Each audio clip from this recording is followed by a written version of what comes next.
Jūs te rašykitės, jeigu jums patinka ten ir dar mačius kokį pasakojimą man.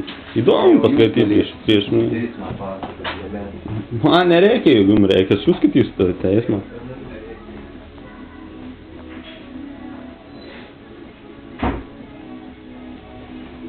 Ir ką jūs čia dabar paaiškinkit rašot, nes aš šiandien...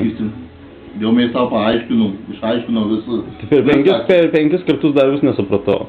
Nu tai iš kitą tau ir neišaiškys. Yra teisininkai, kurie padeda suprasti šius dalykus. Vaikit jūs baigas dar, ką jūs kalbat.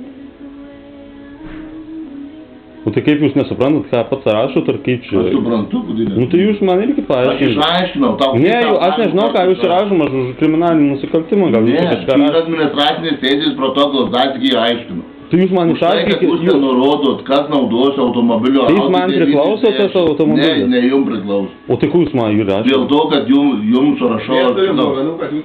Jūs naudojate. Aš tą automobilį vairavau. Jūs naudojate. Aš tą automobilį klausiau vairavau. Tu klausyk, nepertrauk. Ar jis man priklauso, pareigūnas? Tai jūs atsakykit. Jeigu jis man priklauso, tai rašom paiešką automobilį. Jūs rašykit. Jūs rašykit. Ką jūs norite? Ne mes rašom. Ką? Kaip tai ne jūs? O tai kas rašo?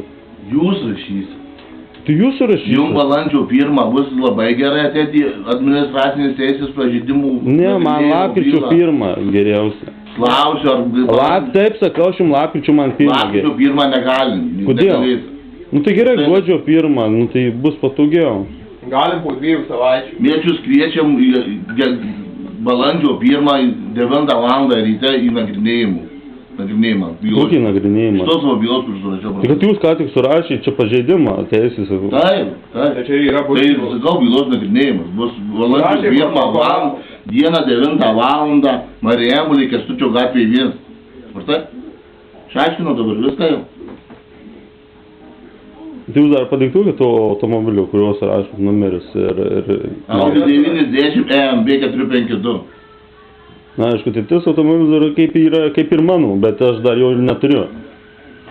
Čia kaip pirkimų pardavimų sutartį šitą įvertinsim protokolą ar kaip? Ne. Kaip kam po... Tai kam jūs man duodat pasirašyti? Jeigu aš jau neperku, ką aš čia noriu pasirašyti. Klausyk, aš duodu tau susipažinti su protokolu. Taip, jokių problemų. Tai yra anketiniai jūsų duomenys.